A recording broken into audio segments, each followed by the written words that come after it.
Ganap na nga ang propesya na isinulat ni Propeta Isaiah. Hindi man marok ng karamihan, isinadiwa ng naghahanap at nakakaalam.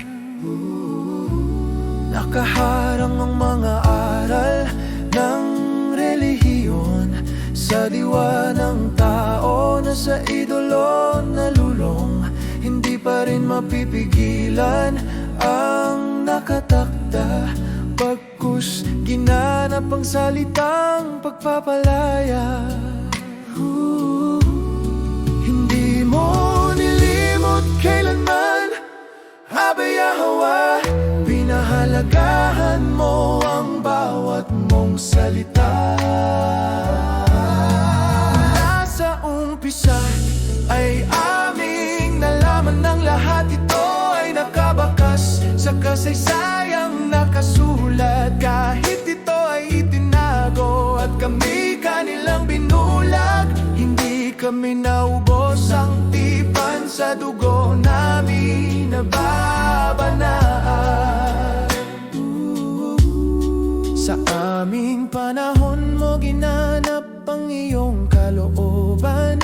Sa likod ng pagkakasala wala kaming kaalam-alam, sapagkat ikaw ang nagtakda nito sa iyong mga hinirang.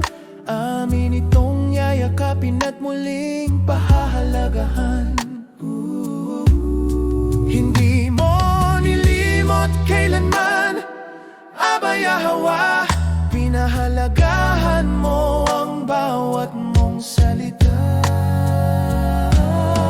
Mula sa umpisa ay aming nalaman ng lahat ito ay nakabakas sa kasaysayang nakasulat. Kahit ito ay itinago at kami kanilang binulag, hindi kami naubos ang tipan sa dugo namin nababanaan.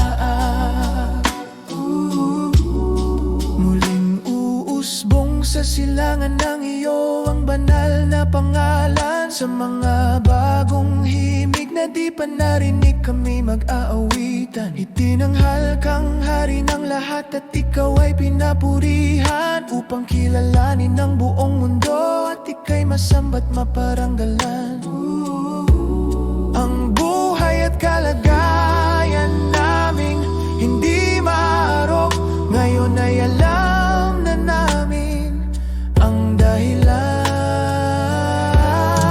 Hindi mo nilimot kailanman, Abay Yahweh, pinahalagahan mo ang bawat mong salita. Mula sa umpisa ay aming nalaman ng lahat ito ay nakabakas sa kasaysayang nakasulat. Kahit ito ay itinago at kami kanilang binulag, hindi kami naubos ang tipan sa dugo namin nababanaan.